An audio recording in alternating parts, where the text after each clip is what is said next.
preceding videotape, we looked at the possible hazards due to ground potential rise, GPR, or induced voltages on remotely grounded telephone wire lines. We also studied the various protective devices which are used to reduce this problem.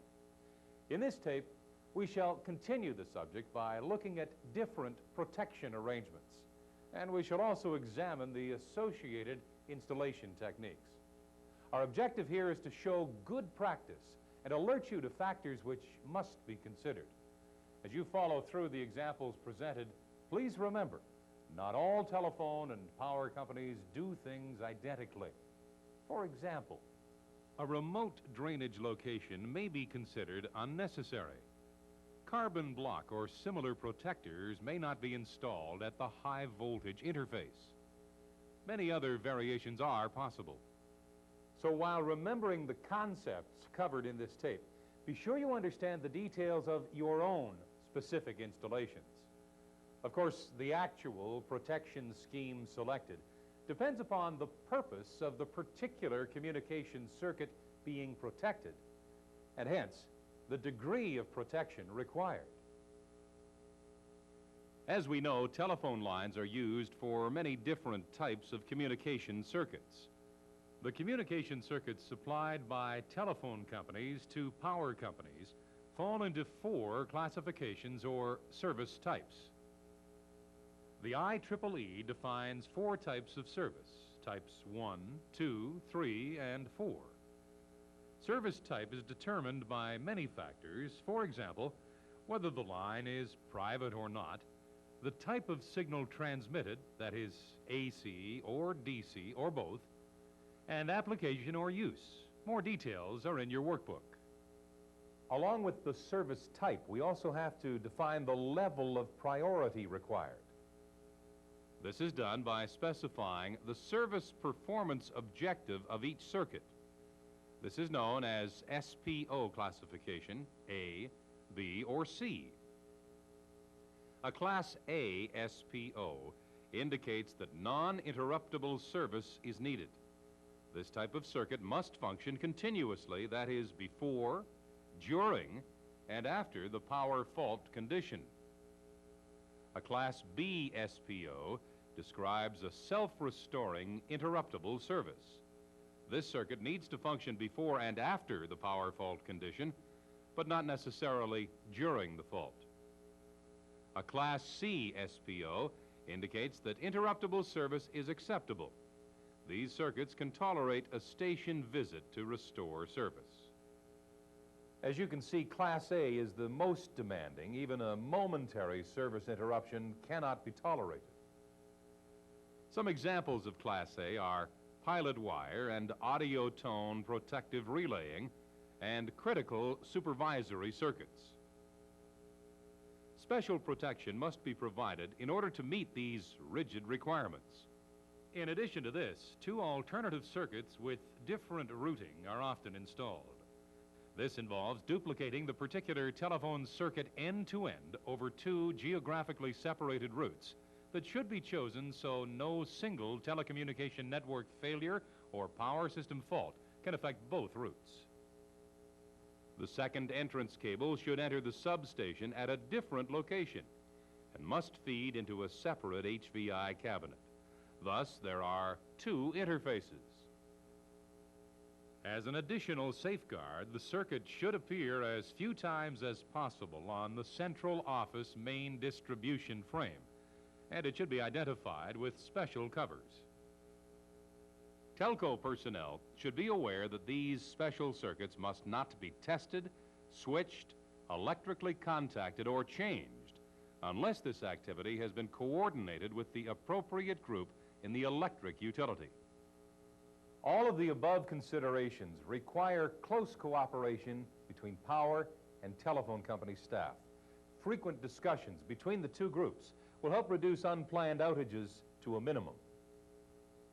SPO Class B is less demanding than Class A in that a service interruption can be tolerated during a power system fault. Remember, this class stipulates self-restoring protection, such as a gas tube, so the interruption will be of short duration. Some examples are emergency telephone circuits, telemetering and data circuits, non-critical supervisory control circuits, and alarm circuits. A Class C circuit would be one of low-level priority, say a voice telephone line into a small, unmanned substation. Another important factor in determining the type of protection required is the estimated level of voltage rise at the station.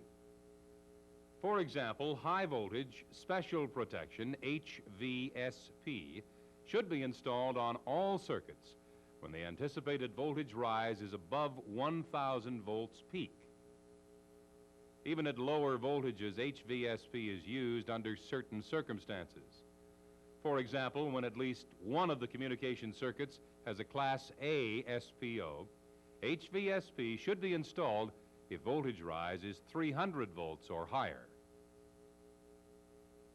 When the voltage rise is below 300 volts, HVSP is not required.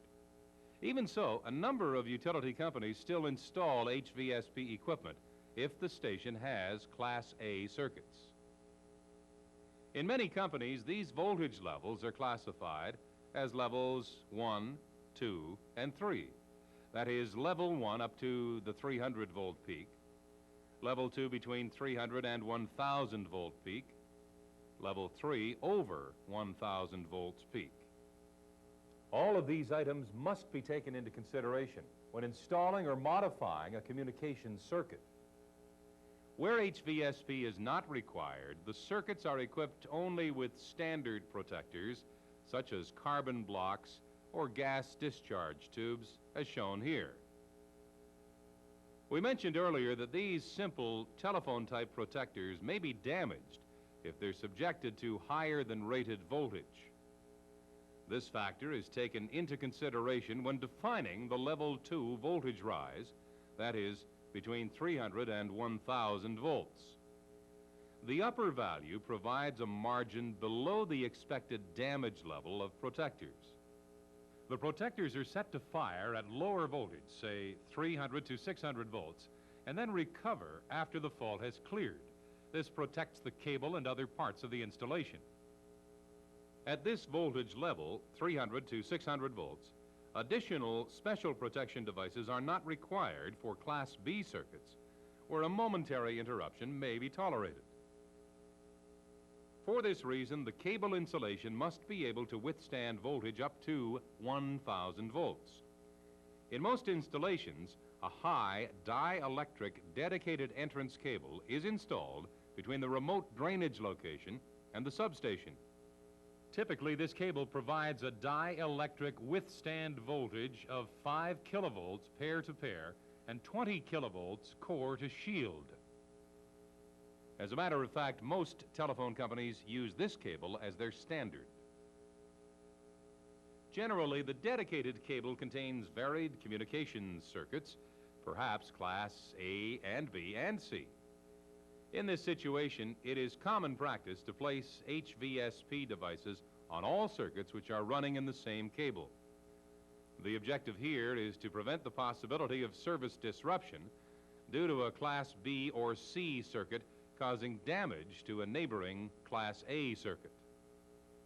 You can already see some of the complex problems and conflicting demands which have to be resolved when planning and reviewing protection for these circuits. Now, in the next segment, we're going to apply this information and look more closely at different configurations for various types of communication circuit.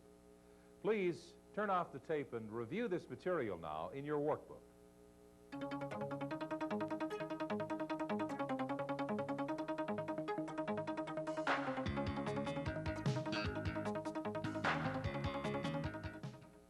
In studying wireline protection, we actually have to consider the installation of protection at 4 locations. That is, 1, the telco central office. 2, the remote drainage location, situated, say, 2,000 feet outside of the substation zone of influence. Distance depends on expected GPR, soil condition, and ground mat area.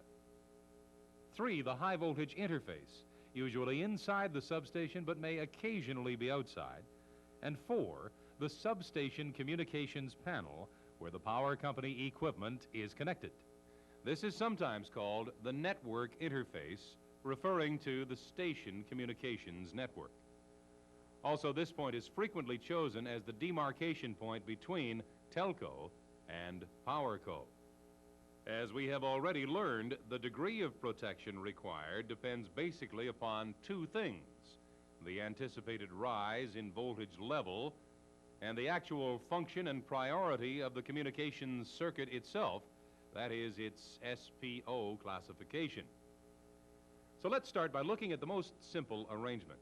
This is a basic voice telephone circuit located in a substation where the voltage rise is calculated to be less than 300 volts peak. That is, negligible or low voltage rise. The single telephone line has a classification of Class C SPO, that is a low priority circuit which can accept extended interruptions. In this case, high voltage special protection would not be required. The general service cable connects directly from the telco central office into the substation's communications panel. This simple arrangement requires neither a remote drainage arrangement nor a high voltage interface. The cable shield is grounded at each end, that is, to the telco remote ground at one end and the substation ground mat at the other.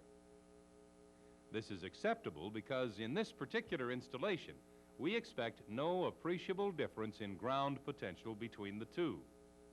However, even a small difference in potential will cause a current to flow along the shield. Therefore, the current carrying capacity of the shield should be able to carry this burden. Incidentally, the term metallic sheath is also used to describe the shield. This type of installation, that is low voltage rise, is probably limited to urban substations. Here, multiple ground paths exist, such as water and sewer pipes, building ironwork, and so on. This limits the effect of the GPR between telco and the substation. Standard telephone protectors are connected at each end of the cable.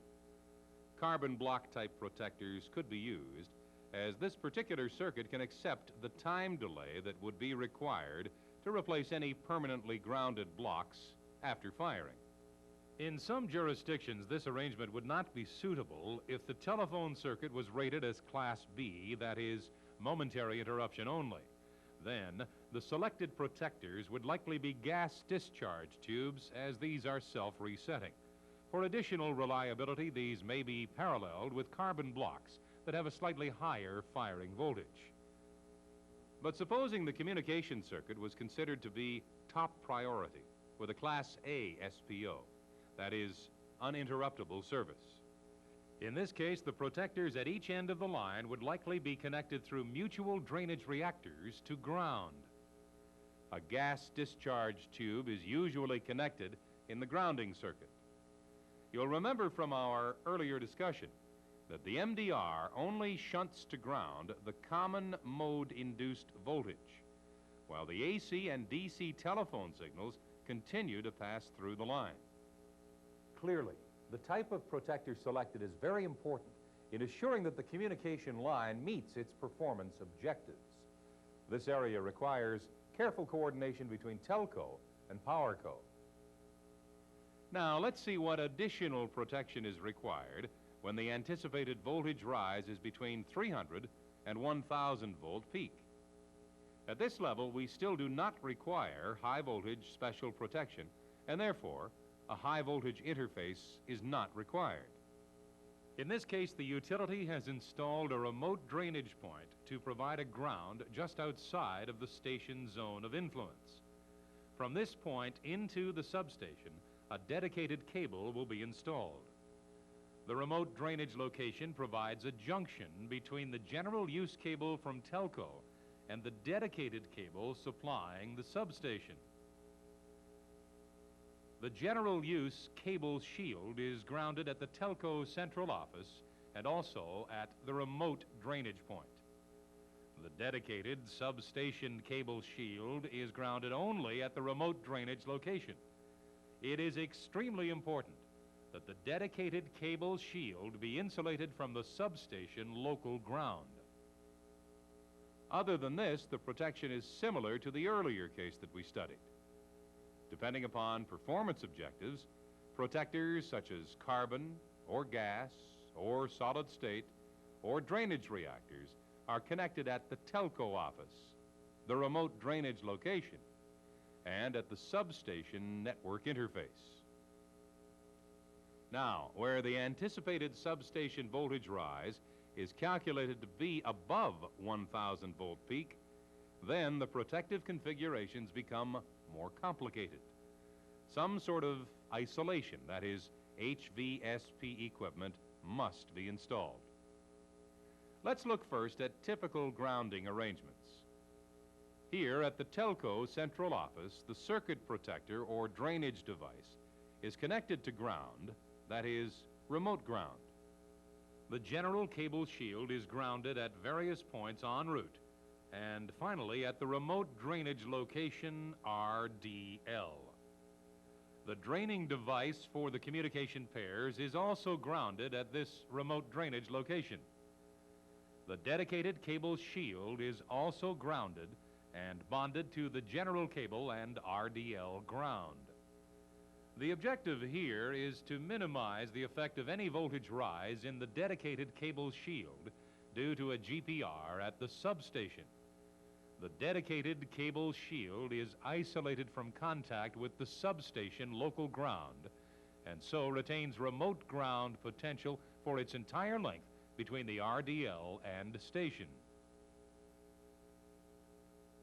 Let's now look at grounding arrangements at the high voltage interface. A drainage device is connected at the telco side of the high voltage interface, and this is connected through a spark gap to the dedicated shield, in effect, remote ground. This is correct because the conductor pairs at this point are also referenced to remote ground. Let's discuss the spark gap. It operates at a preset voltage and drains off induced voltages. It may be a carbon block, a gas tube, a solid state, or a similar device. Note, some jurisdictions do not install a drainage device here.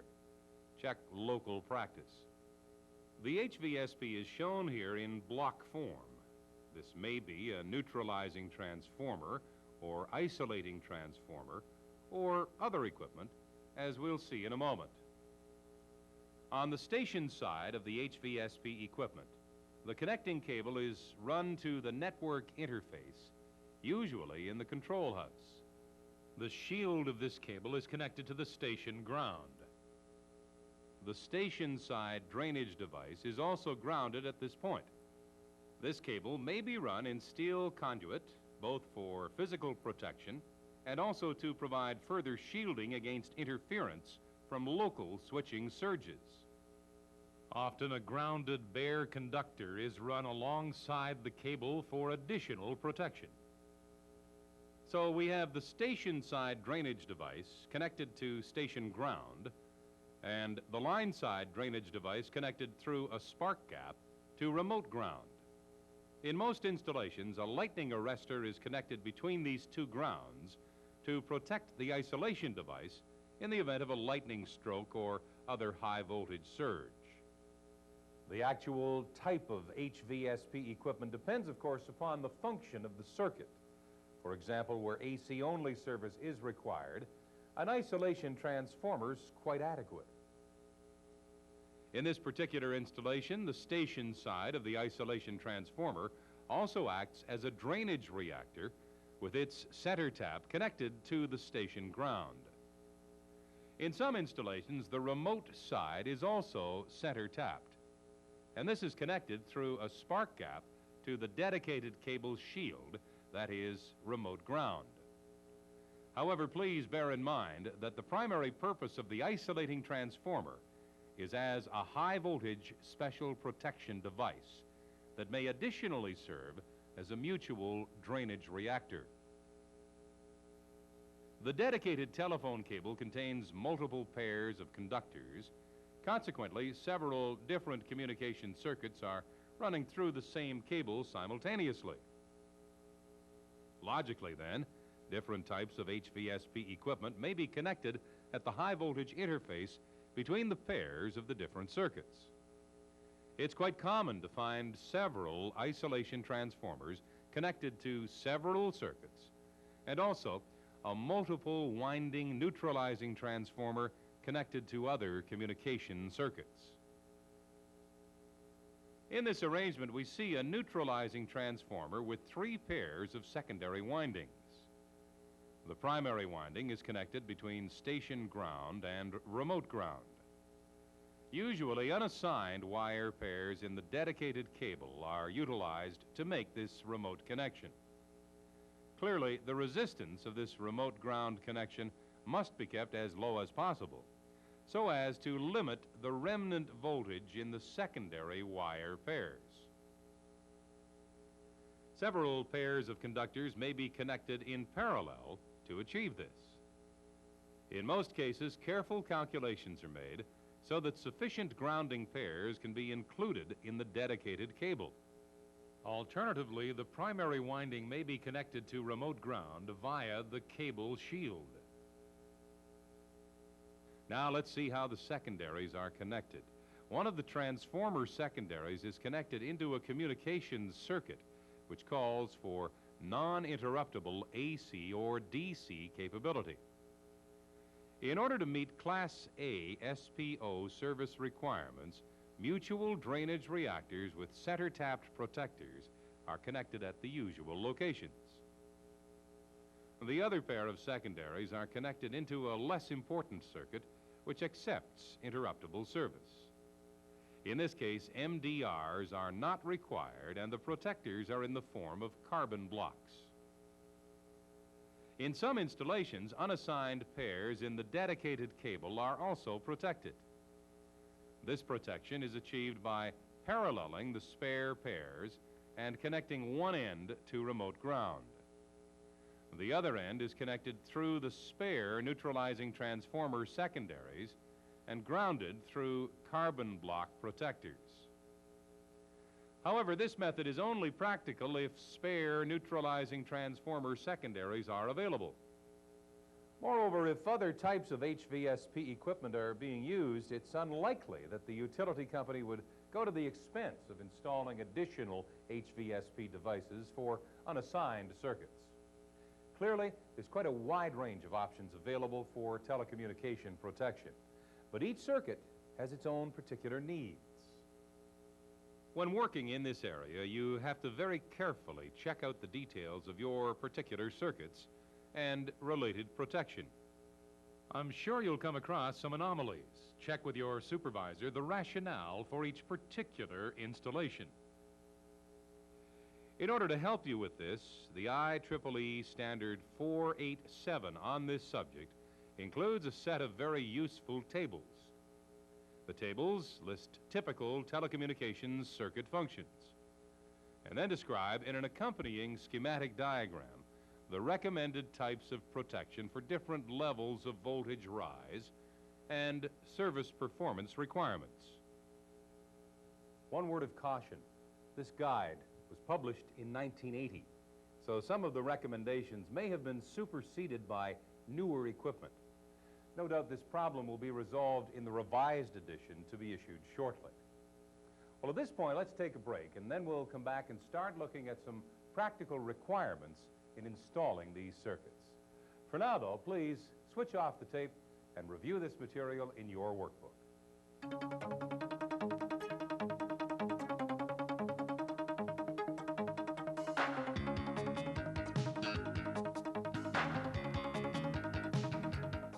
In the last segment, we looked at some of the typical configurations of protection schemes that are used to protect telecommunication circuits. Now it's time to look at practical considerations of installation and maintenance. Let's first consider the high voltage interface. To be effective, this should always be mounted close to the substation ground mat. We have already learned that the HVI can be located in one of 3 places. Let's first examine the case where the HVI cabinet is placed inside a weatherproof housing, just inside the power station fence.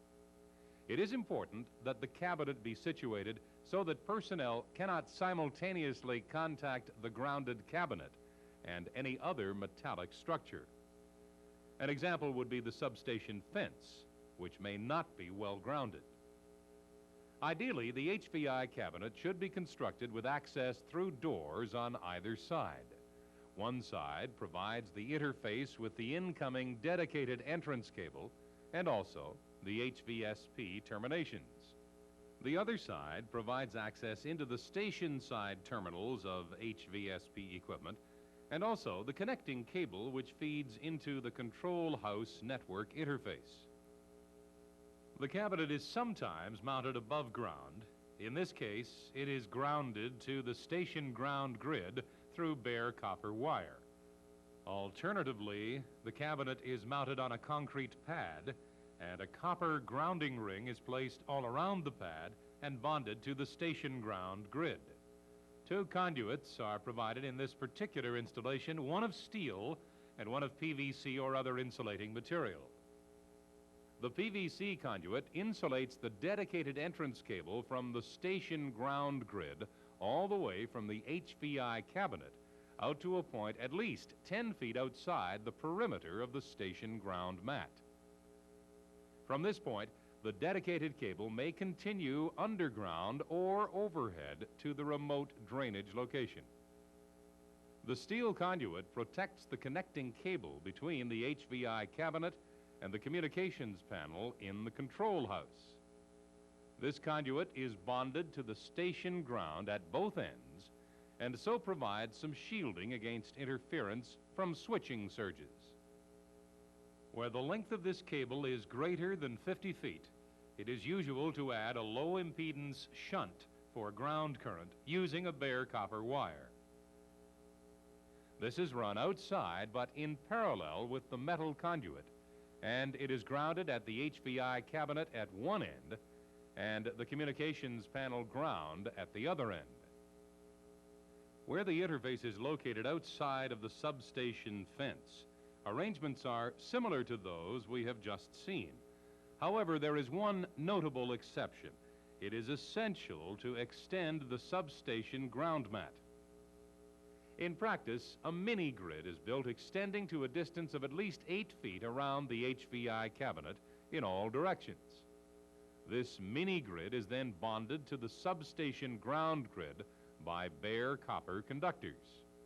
Since this is just an extension of the substation ground mat, adjacent metallic structures are subject to the same grounding requirements. Another possible location for the HVI is inside the control house. In this case, exposure to switching surges and induction is very limited and is no longer a problem. In this arrangement, the PVC conduit containing the dedicated cable must be run from the control house to a point at least 10 feet outside the perimeter of the station ground mat. Now let's take a closer look at this dedicated entrance cable. The conductor pairs are insulated with solid polyethylene. There is also an outer polyethylene jacket to provide mechanical protection and insulate the shield from ground. This is most important as the dedicated cable shield is connected to remote ground and therefore must not be allowed under any circumstance to come into contact with station ground. Wherever possible, this cable should definitely not be spliced. However, in some cases, splicing may be unavoidable. In this case, non-metallic splice boxes must be used. It is most important not to expose the cable shield at any point throughout its entire length from the remote drainage location to the HVI.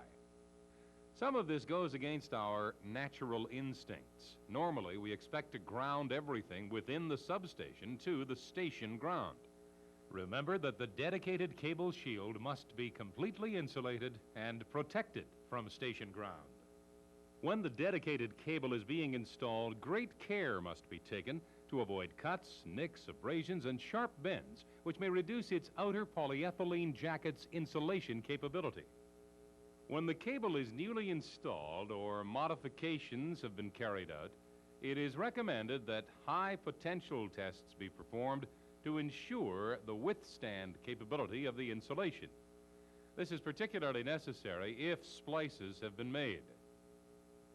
The high voltage special protection devices are connected between the two terminal strips at the HVI cabinet. Let's look at an example, the installation of a neutralizing transformer. In this example, the transformer is located on a concrete pad 10 feet inside the station perimeter and acts as the high voltage interface. The transformer is protected by a weatherproof housing, and wiring is brought out to two terminal strips. These two enclosures accommodate the station side terminal strip and the line side terminal strip respectively. Other protective devices, such as line protectors or drainage reactors, may also be located in these enclosures.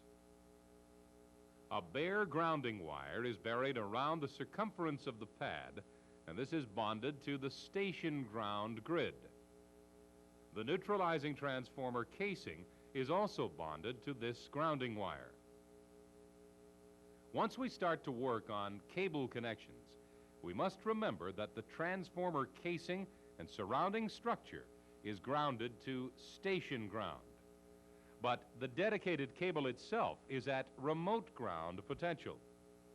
Consequently, a very high potential difference could occur at this very location in the event of a fault somewhere out on the power system. For this reason, rubber gloves must be worn whenever we are working with the dedicated entrance cable or its terminations. For example, let's look at the connection of the lightning arrestor, which is usually located at the transformer housing to provide surge protection. This arrestor is actually connected across the transformer primary winding, so this is definitely a rubber glove operation because we're dealing with both local and remote grounds. The station side of the primary winding is connected to station ground, while the line side of the primary winding is connected to remote ground. Care should be taken to insulate the remote side terminal so as to prevent personnel from contacting remote ground while standing on station ground. For the same reason, the connecting cable must be insulated. Usually, the dedicated cable includes spare conductive pairs to be used specifically for connection between the neutralizing transformer primary and the remote ground. In some jurisdictions, the dedicated cable shield may be used, but only if the shield has sufficient current carrying capacity. Another way of doing this is to install a separate, fully insulated wire conductor connecting the primary winding line side to remote ground. In some installations, several neutralizing transformers may be used, each with two secondary windings, that is, one transformer for each communication pair. However, in most installations, the neutralizing transformer is built with multiple secondary windings. There may be as many as 50 secondaries to one primary winding. Each secondary winding pair must, of course, be connected into its respective communication circuit pair. It's important that these be identified on the terminal strips. The NT may contain a number of unassigned secondaries. These are useful as they may be connected to protect unassigned dedicated cable pairs. When a new communication circuit is to be added to the system, one of these unassigned pairs can be then brought into service. On the station side, this will involve connecting the pair of conductors to the new circuit at the communications panel. Check that the connected protector is appropriate for the class of communication circuit. For example, a Class A uninterruptible circuit may require a mutual drainage reactor with a gas tube protector in place of carbon blocks or gas tube protectors. At the remote drainage location, the newly assigned pair must be disconnected from ground and connected to the incoming telco general use cable. The appropriate type of protector, or MDR, must be connected at this point. When a new service is added to a neutralizing transformer, be sure to carry out a thorough inspection of the whole installation, following the same procedure as for regular maintenance checks. First, check that the primary winding has two separate ground connections, that is, station ground and remote ground. Using rubber gloves, check that all terminal connections are tight. It's most important to verify that the neutralizing transformer has not been bypassed by any wire or wires. This will require careful examination of the installation. Make sure that appropriate protectors are connected where required. Mutual drainage reactor center taps should be grounded, perhaps through a gas tube. Make sure that all documentation and identification labels match the actual installation. Remember to include the newly added circuit in this. Now at this point, let's take a break, and then we'll come back and continue our discussion of installation techniques by looking at isolation transformers. For now, please switch off the tape and review this material in your workbook.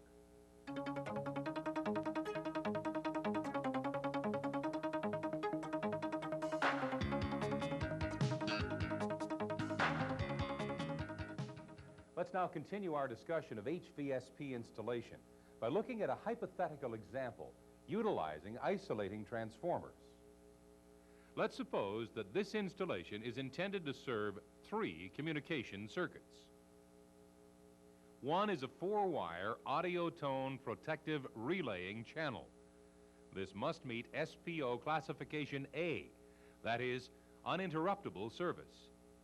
This particular circuit transmits AC signals only. Therefore, isolation transformers can be used.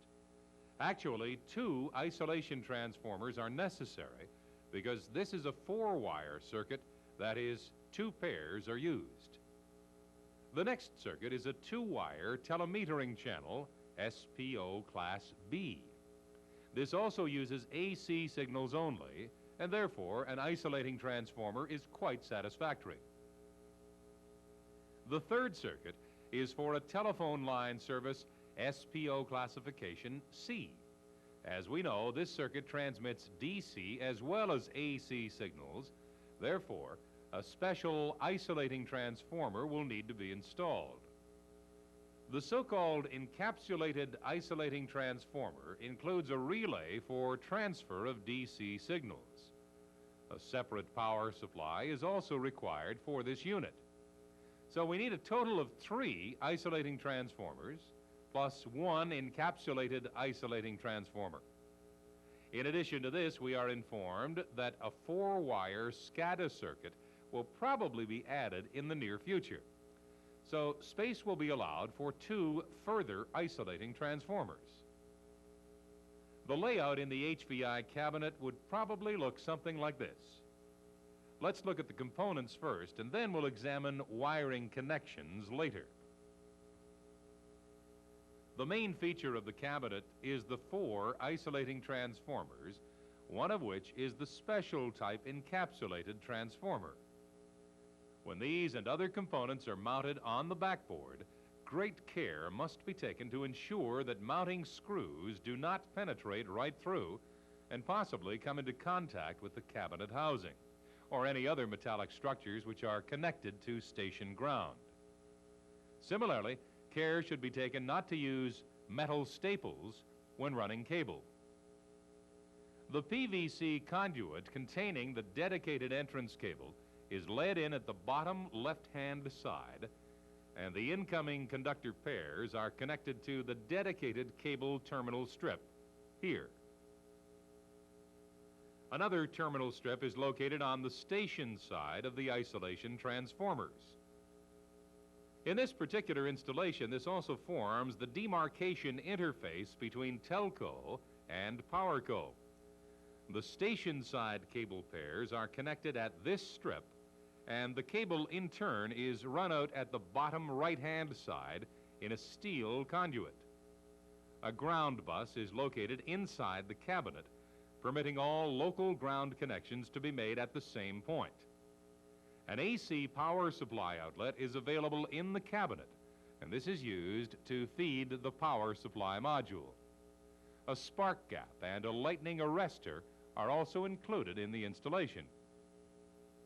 In our hypothetical example, this HVI cabinet is located inside the substation perimeter at a distance of about 150 feet from the control house and about 15 feet inside the substation fence. The dedicated cable contains 16 pairs of 22-gauge conductors, and this runs in the PVC conduit to the remote drainage location. In some installations, the PVC conduit may run only to a point 10 feet outside the station ground mat. From here, the cable is run overhead or underground to the RDL. The 16 pairs are all terminated at this remote terminal strip. At this point, the 4 assigned pairs, that is telephone, telemetering, and 2 pairs for the audio tone circuit, are cross-connected to their respective conductors in the telco general use cable. The dedicated cable shield is solidly bonded to ground at this remote drainage location. Remember, when carrying out this work on the dedicated cable, rubber gloves must be worn. Also, at this remote terminal strip, the circuit protectors are installed. Drainage reactors are connected to the 2 pairs of the audio tone protective relaying circuit. This is to suit the Class A requirement. The center taps of these drainage reactors are connected to ground through carbon blocks. Carbon blocks and a gas tube are connected to protect the other 2 circuits. Now let's take a look at the connections which must be made at the high voltage interface. Typically, the lightning arrestor is the first device to be connected. One side of the arrestor is bonded to the dedicated cable shield. Remember, this shield is at remote ground potential. The bonding and clamp wire must be carefully insulated so as to prevent personnel from inadvertently coming into contact with this remote ground. Also, the cable shield must be carefully protected from coming into contact with station ground.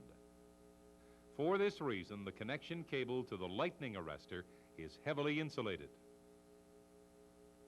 Great care must be taken to keep the remote ground terminal insulated from the station ground grid and other metallic structures, including the HVI enclosure. The other side of the lightning arrestor is connected to the ground bus inside the cabinet. The ground bus is connected by solid copper wire to the station ground grid. The HVI cabinet enclosure is also grounded to the ground bus. Wiring connections inside the HVI cabinet should be carried out in 2 distinct stages. First, the remote side. The first step concerns the connection of the dedicated cable pairs to their respective terminals on the dedicated cable strip. For this installation, the dedicated cable terminal strip is equipped with 26 pairs of terminals, that is 16 for the conductive pairs and 10 for the connection of protector devices.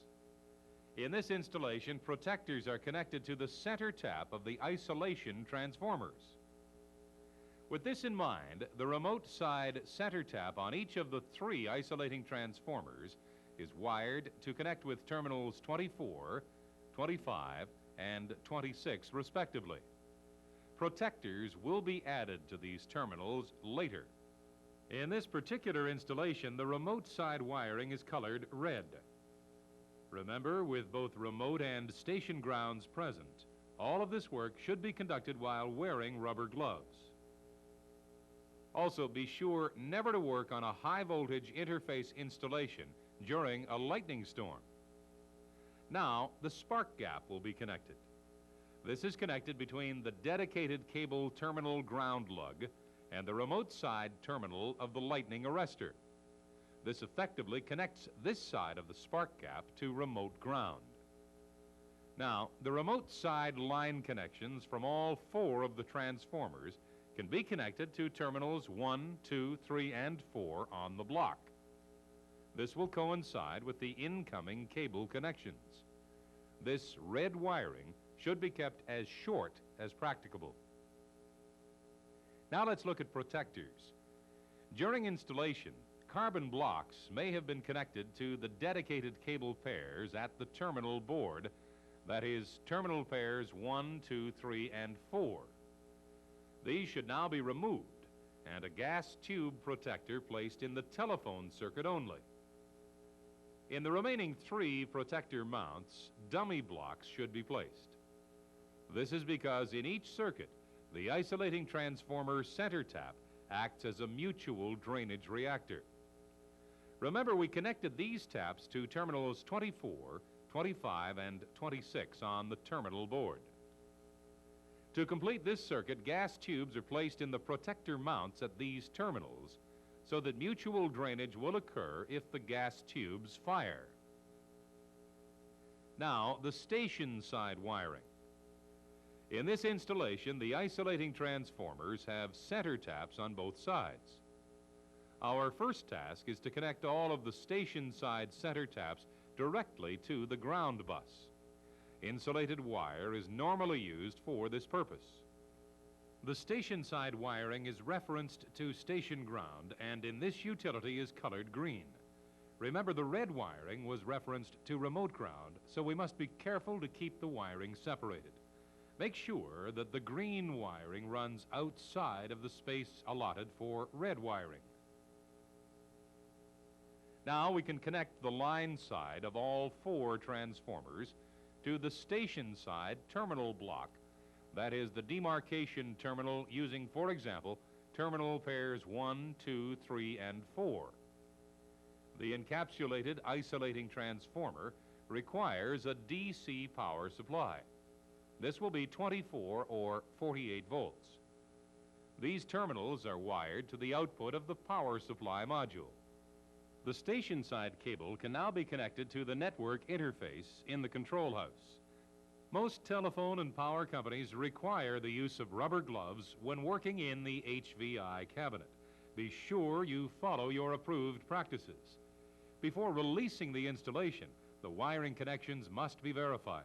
Also, make sure that the line side wiring is kept well away from station side wiring. Identification labels should be placed on all items of equipment. At this time, any documentation that is required should be completed. Here is a typical document that would be used to register the details of the HVI installation that we have just completed. Make sure that the installation and documentation actually coincide. This document identifies and describes the type of protection unit, the type of circuit which is being protected, the circuit number, and the wire pair terminal numbers on both the dedicated cable terminal strip and the demarcation terminal strip. Another document would be used to identify the connections to each terminal strip. Now remember, these are just examples. Make sure that you become familiar with the documentation used in your own company. Good documentation is essential and can save considerable time when troubleshooting in the future. In the installation that we have just examined, the HVI system was built up from separate components. This method allows a great deal of flexibility in determining protection for each individual circuit. However, in many instances, it may be decided to install a modular type system. Typically, this will be similar to the arrangement that we saw in the previous tape, where we discussed optical isolators. You'll remember that the actual isolation is provided by rack-mounted cards. The modular system has the advantage of being pre-wired, but of course, we still have to make the necessary terminal connections from the incoming and outgoing circuits. Let's assume in this example that the HVI cabinet is located inside the control house. In this particular arrangement, the station side terminal strip forms the network interface. It connects directly to the various communication circuits. This terminal board is also the demarcation line between telco and PowerCo. Now, let's look at the line side. In some installations, the dedicated entrance cable is spliced into the modular system pigtail. Alternatively, it may be connected in the same manner as discussed previously, including connection of a spark gap and the lightning arrestor. In both of the examples that we have just reviewed, the demarcation interface between telco and PowerCo was located on the station side of the HVI equipment. However, as we have already learned, the demarcation interface terminal may be located at other points throughout the system, perhaps even outside the substation. Construction of the demarcation terminal board takes into account the fact that the terminals on each side belong to different entities, telco and PowerCo. In some arrangements, jumpers are connected between the two, and in other arrangements, a slide disconnect switch may be used. Both utilities should clearly identify each circuit number on each side of the terminal block and complete a wiring list or other documentation that matches the installation. Now, at this point, it's time for a break, and then we'll come back and take a brief look at maintenance and inspection of HVI facilities. For now, switch off the tape and review this material in your workbook.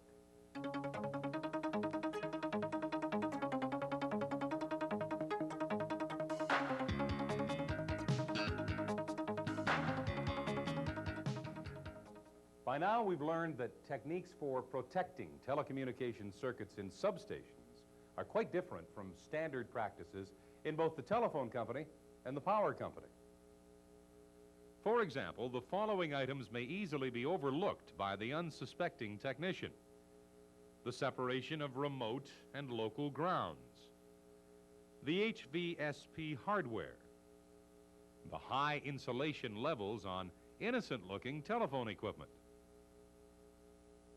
The unsuspecting technician may do things which are almost second nature, but in this context will disable the protection. One example of this could be connecting the dedicated entrance cable shield to station ground. In another case, the dedicated cable shield may be connected by mistake to the distribution pole grounds, perhaps via the guy wire. Another example would be disconnecting the neutralizing transformer primary terminal from remote ground, especially if the terminal is connected to the dedicated cable shield. In a more drastic situation, we may find that a new circuit addition completely bypasses the HVSP and HVI. The HVSP installations may deteriorate as time passes. Connections may loosen and burn open. Transformer windings may fail, and insulation levels can fall. However, we may not be aware of any of these problems, as the protection is only called upon to act when a ground voltage rise occurs. This may not happen for several years. This means you may have installations that will only show their teeth when it's too late. Periodic maintenance inspections should go far to improving this situation, in uncovering problems before it's too late. Of course, if a telephone circuit does fail during a ground rise, then an immediate inspection and investigation should be carried out by both telco and PowerCo technicians. In this case, we should look for evidence of dielectric failure, which would show up as burn marks near conductors or on the protection equipment itself. Pay special attention to remote grounds, as experience has shown these to be particularly vulnerable. Periodic inspection may be carried out by telco or power company technicians. In either case, prior authorization and clearance must be given by the power system operator. Standard procedures should be in place for this purpose, and all safety precautions must be observed. The first item of any inspection is to check that the actual installation coincides with the documentation. Typically, the installation could include mutual drainage reactors, isolating transformers, neutralizing transformers, protectors, and so on. Make sure that the correct protectors are installed to coincide with the class of service. This is important, as in some cases a service may have been upgraded, but the original protectors may be in place. Where a circuit is upgraded to Class A SPO, consideration should be given to removing protectors from the circuit and installing drainage reactors. The remote side wiring should be checked to make sure that it is of the high dielectric type, and also that proper separation has been maintained between remote and station side wiring. The lightning arrestor grounds should be tested. Make sure that one side is connected to station ground while the other is connected to remote ground. Don't forget to use rubber gloves while checking remote side circuits. All identification labels on equipment and circuits should be checked to make sure that they coincide with the equipment. Also, while carrying out this inspection, make sure that all the hazardous warning signs are in place and are legible.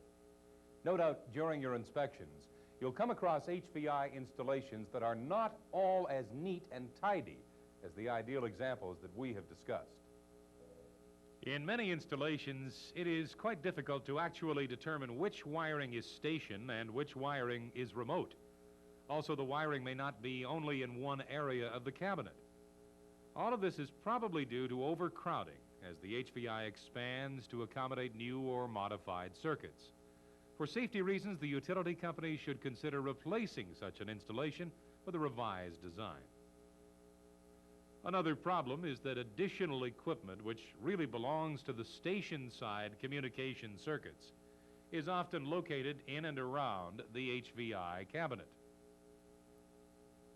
Typically, these items may include station key equipment, jacks, impedance matching transformers, equalizers, loopback relays, associated power supplies, and so on. If this equipment must be located within the cabinet, adequate space should be provided. As all of this equipment is connected to the station side circuits, it should be located away from the remote side wiring. Any grounded elements must be tied to the station ground bus. All equipment should be well identified and documented. Another very important point to watch out for is the grounding of line protectors. Clearly, on the station side, the protectors should be grounded to the station bus. But on the remote side, protectors must be connected only to remote ground.